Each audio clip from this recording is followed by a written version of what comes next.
Well, hello everybody, welcome back to the channel. So, welcome back to the Vietnam War movie reviews. Now, here I am very excited to review one of my favorite movies of all time, let alone favorite Vietnam War movies, Apocalypse Now. This one has been one of my favorites for a long time. I seen it at a very young age. I seen it probably when I was at least 13 or 14 or something like that. I watched this movie and I was blown away with it. I was always really interested in the Vietnam War as a historical event, as a political event, and as a unique, it's probably the most unique war in the sense of the technology that was coming out at the time, with the movie cameras and the journalists and all of that, flooding there all the time. And somewhat during the war and even just after the war ended, a slew of all of these very different movies came out. And some of them were straight up war movies, but a lot of them, even the ones that are straight up war movies, they always take some sort of a different artistic kind of twist on the event. And it was a horrible event, but I just think the particular time, the particular mindset at the time, and just the circumstances, like I said, of technology and stuff like that was out at the time. I think, and also how this was sort of like a hippie era mixed with sort of a beginning of like the new wave era when kids were doing drugs and drinking a lot and stuff like that. So there was a lot of like drugs and LSD and all that kind of stuff taken while they were over there. So I think a lot of that added this different kind of strange artistic twist to the event.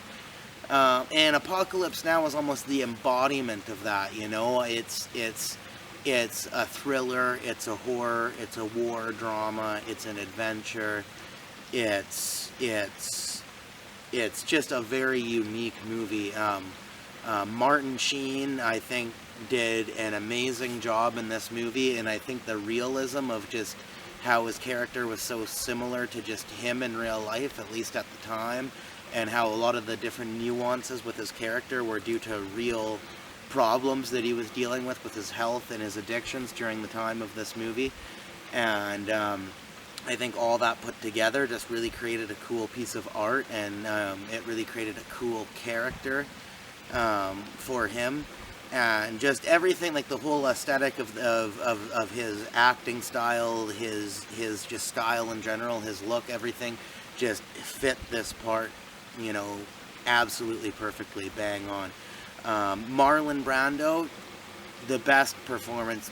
This might be in the movie world politically incorrect to say, but his performance in Apocalypse Now outdoes his performance in everything else, and far outdoes The Godfather.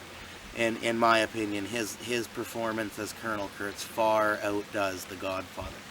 And which is still a great movie and still a great performance, but this is the opus of Marlon Brando's performing, if you ask me. And again, the mistakes that he made during the production of this movie, and the shape he was in coming onto this movie, and how out of character seemingly he was, ultimately just created so much of a better movie. There's so much more mystery to this guy. There's so much more, uniqueness to just his whole character and the whole story that you've learned about him coming up to when you finally actually see him.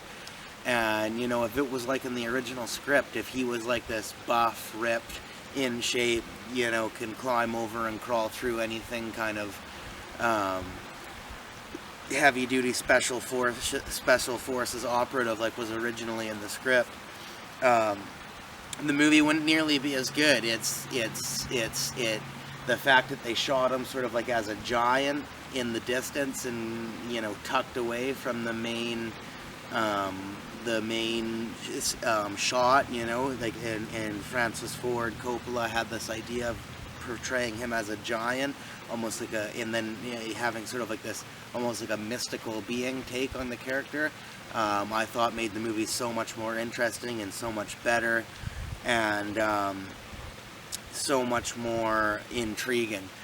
And it's just a cool movie. Like the narration of Martin Sheen is really really is really good. It's really unique. It's really dark. It's really gritty.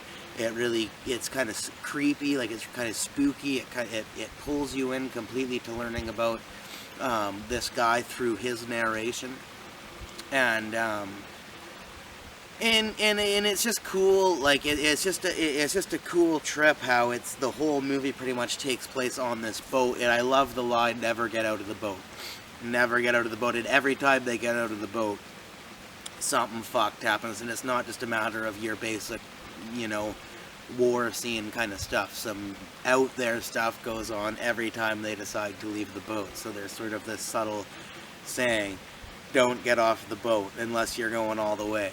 Right, and then they even explain that's what Kurtz did, and he split from the whole fucking program. He never came back, and I just think all that dialogue and all that writing is just really, really captivating and really I don't even know the right word. Like I'm saying, spooky and creepy, but it is, but it's not. It's just it really draws you in with intrigue to learn about it, and just the whole story. How I mean, there's a little bit of different things that go on in the beginning half of the movie, but then the rest of it is just this journey up the river to this place, to Kurt's compound. And so much of the characters, actually the only person that doesn't really change is Walter, or Willard, the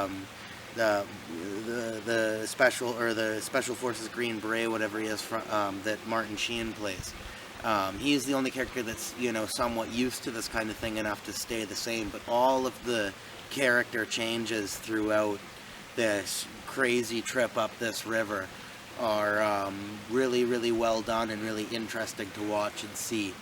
And I seriously think my favorite sequence of the movie is the ending sequence. Like, it's just that ending sequence, well, the whole movie, but let alone that ending sequence, that broke ground that's very, very rarely been broken in film. Like, that was just such a trip, such an experience to watch. And I just like how he just like he almost turns with these people. He almost becomes one of them. He almost wants to. And even if he leaves, he almost doesn't want to kill Colonel Kurtz or disrupt this place. Like he's so confused by it. But there's just that one little bit of shred of sanity, and you know, a little bit of shred of civilized man, and you know, army sergeant. You know, still. You know, whether he ever comes back to war or not, still, you know, that one little bit of drive to follow that career through and put your own political emotions to the side and follow that career through and get it done, right? And there's just that tiny little bit of shred, that tiny shred of that left in him that surfaces at the end. And it's an intense sequence when he's narrating about how he's going to kill Colonel Kurtz, and then he finally does, and then he walks out, and all of the natives there are you know, looking at him, watching him, almost like he's the like the new god or something like that. But he walks through, and they don't question what he does. He walks through, he gets back on that boat, he grabs his one buddy Lance, and he gets out of there. The airstrike comes and blows the whole place up. He is now going home a true sergeant, not a turned over radical like what happened to these people in this community. And same with Lance, which he pretty much did. He joined all of these people in the meantime, but just again, that last little bit of energy that Martin Sheen's character had got him out of that. And I just think it's a genius movie. I think Francis Ford Coppola is one of my favorite directors, actually, of all time. I really like his shooting method, his way of filming movies, and the unique kind of stories he chooses to tell. And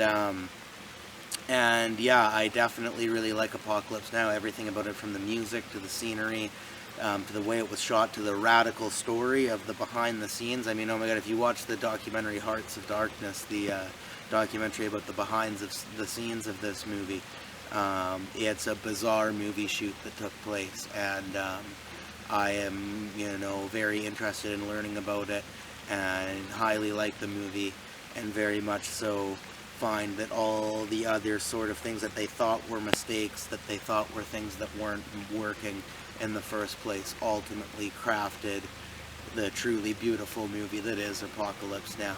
And with that said, of course, Apocalypse Now gets an A+. That is my review. Thank you very much for watching, everybody. Join me again next